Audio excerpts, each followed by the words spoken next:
సాహిత్యమని ప్రజల దృష్టిని మరల్చలేని స్థితిలో ఇంకొక నాటకానికి తెరదీశారు. నేను అంటున్నాను, ఇది ఎందుకు తెరదీశారంటే జోగి రమేష్ గారి పాత్రను దాన్ని ప్రవేశపెట్టారు ఈ సినిమాలో. ఇది ఒక మాసం కాలంగా మీరు చేస్తున్నటువంటి సినీ ప్రక్రియ.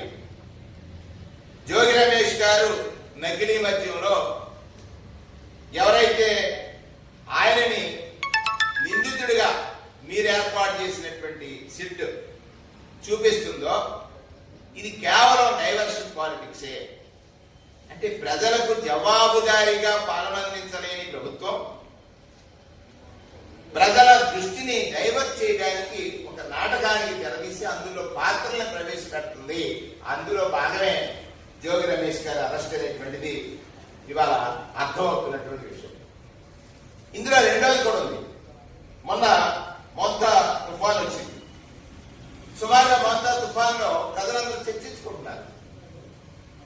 ఈ తుఫాన్ వచ్చినటువంటి సందర్భంలో ప్రభుత్వం చేసినటువంటి లోపాలు ఏంటి, రైతుల కోసం, రైతుల పట్ల, రైతు అవసరాలు తీర్చడానికి ప్రభుత్వం తీసుకోవలసిన బాధ్యతలు సక్రమంగా తీసుకోని కారణం చేత రైతులు ఏదైతే ఇబ్బందులు గురవుతున్నారో లేదా బాధలు వ్యక్తం చేస్తున్నారో అది ప్రజల్లో చర్చ జరుగుతున్నటువంటి విషయం మీ దృష్టికి వచ్చిన తర్వాత దీనికి మళ్ళీ జోగి రమేష్ గారి సినిమానే మీరు ప్రవేశపెట్టారు.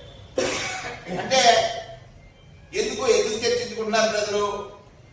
ఈ ప్రభుత్వం ప్రజలకు ఏదైతే పంట వేసినటువంటి రైతు నష్టం వస్తే ఆ నష్టాన్ని నివారించడానికి ఇన్సూరెన్స్ చేయటం అనేటువంటిది ఒక ప్రక్రియ. గడిచినటువంటి ప్రభుత్వం ఒక విధానాన్ని ప్రవేశపెట్టింది, ఉచిత పంటల బీమా.